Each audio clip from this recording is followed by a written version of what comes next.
നമസ്കാരം. എല്ലാവർക്കും പ്രവാസി മലയാളിയിലേക്ക് സ്വാഗതം.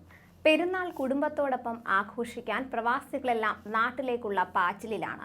2 വർഷത്തെ കോവിഡ് മഹാമാരിക്ക് ശേഷം എല്ലാവരെയും നേരിൽ കാണുവാനും അവരുമൊത്ത് പെരുന്നാൾ കെങ്കേമമാക്കാനുമാണ് പ്രവാസികളുടെ നാട്ടിലേക്കുള്ള ഈ പാച്ചിൽ. എന്നാൽ പെരുന്നാൾ അവധിയോടനുബന്ധിച്ച് യാത്രക്കാരുടെ എണ്ണത്തിൽ വൻ വർധനമാണ് കുവൈത്തിൽ ഉണ്ടായിരിക്കുന്നത്. 76 അധിക വിമാനങ്ങൾ ഉണ്ടായിട്ടും തിരക്ക് കുറയുന്നില്ലെന്നാണ് റിപ്പോർട്ടുകൾ. പെരുന്നാൾ പ്രമാണിച്ചു മാത്രമല്ല, അവധി ആഘോഷത്തിന് വിദേശത്തേക്ക് പോകുന്ന കുവൈത്തികളും ഹ്രസ്വകാല അവധിക്ക് നാട്ടിൽ പോകുന്ന പ്രവാസികളും വിമാനത്താവളത്തിൽ തിരക്ക് വർദ്ധിക്കാൻ കാരണമായി. തിരക്ക് വർദ്ധിച്ചതോടെ വിമാന ടിക്കറ്റ് നിരക്കിൽ വ്യത്യാസവും തുടരുകയാണ്. 70 മുതൽ 150% വരെ ടിക്കറ്റ് നിരക്ക് ഉയർന്നു എന്നാണ് വിവരം.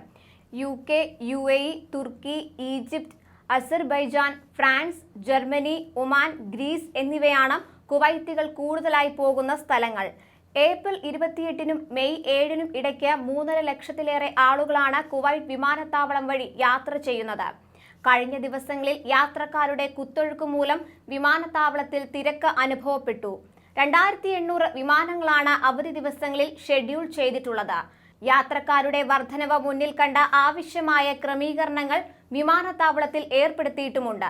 42 അന്താരാഷ്ട്ര കാരിയറുകളാണ് കുവൈറ്റ് വിമാനത്താവളത്തിൽ നിന്ന് സർവീസ് നടത്തുന്നത്. മിക്ക വിമാന കമ്പനികളും അധിക സർവീസുകൾ ഷെഡ്യൂൾ ചെയ്തിട്ടുണ്ട്.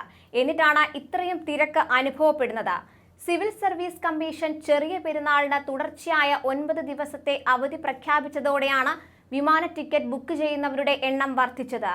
വാരാന്ത്യ അവധികളടക്കം കുവൈറ്റിൽ ചെറിയ പെരുന്നാളിന് തുടർച്ചയായ 9 ദിവസമാണ് അവധി. മെയ് 1 മുതൽ 5 വരെയാണ് പെരുന്നാൾ അവധി ഇനത്തിൽ ലഭിക്കുക.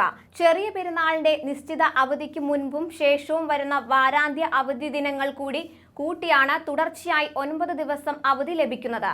അവധി കഴിഞ്ഞ് സർക്കാർ സർവീസുകളും മറ്റും മെയ് 8 മുതലാണ് പ്രവർത്തനം ആരംഭിക്കുക. കൂടുതൽ പ്രവാസി വാർത്തകൾക്കായി ഈ ചാനൽ സബ്സ്ക്രൈബ് ചെയ്യുക.